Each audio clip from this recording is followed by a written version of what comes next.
नमस्कार मित्रांनो, आज आपण बघणार आहोत हिंदू नववर्षापूर्वी पितृदोषातून मुक्त व्हाल. येत्या सोमवती दर्श अमावस्येला करा हे उपाय. सोमवती अमावस्येला पितरांना प्रसन्न करण्याचे कोणते उपाय आहेत हे जाणून घेऊया. यंदा फाल्गुन महिन्याच्या कृष्ण पक्षातील अमावस्या सोमवारी येत असल्यानं त्या दिवशी सोमवती दर्श अमावस्या पाळली जाते. हिंदू मराठी वर्षातील ही शेवटची अमावस्या 8 एप्रिल रोजी आहे. सोमवती अमावस्येला स्नान, दान आणि पूजेला विशेष महत्त्व आहे. पूर्वजांची कृपा ते तृप्त राहण्यासाठी या अमावस्येला विशेष उपाय करता येऊ शकतात.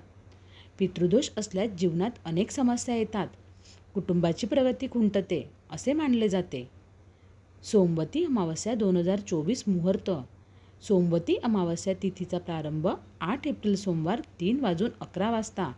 सोमवती अमावस्या तिथीची समाप्ती 8 एप्रिल सोमवार रात्री 11:50 वाजता.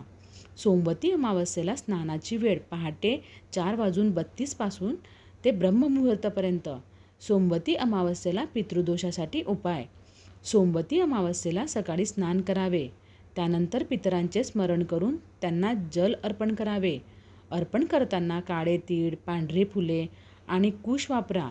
अर्पण केल्यानं पितर तृप्त होतात आणि ते प्रसन्न होऊन आशीर्वाद देतात. त्यांच्या कृपेने संतती, संपत्ती, सुखसमृद्धी वाढते. सोमवती अमावस्येला स्नान करून दान केल्यानंतर पिंपळाच्या झाडाच्या मुळास पाणी द्यावे. धार्मिक मान्यतेनुसार पिंपळाच्या झाडामध्ये भगवान विष्णू, शिव आणि ब्रह्मदेव वास करतात. पिंपळाच्या झाडाची सेवा आणि पूजा केली तर पूर्वजांना लाभ होतो. त्याचे दुःख संपेल आणि ते मोक्ष प्राप्त करू शकतात असे मानले जाते. पूर्वजांची कृपा असल्यास अशी गोष्ट कुटुंबात अनेकदा घडतात. पहा पितृदोष उपाय.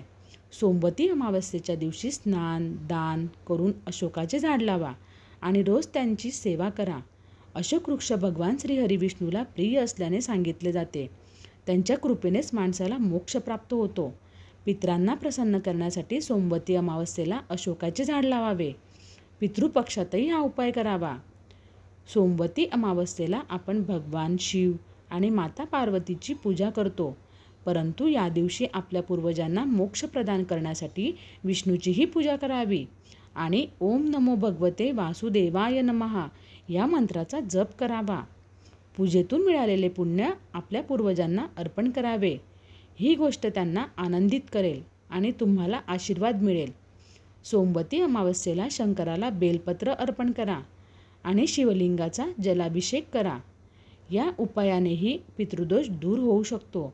मित्रांनो, जर आपल्याला व्हिडिओ आवडत असेल तर व्हिडिओला लाईक करा, शेअर करा आणि कमेंट्स करायला विसरू नका. भेटूया अजून एक अशाच व्हिडिओमध्ये. तोपर्यंत बाय.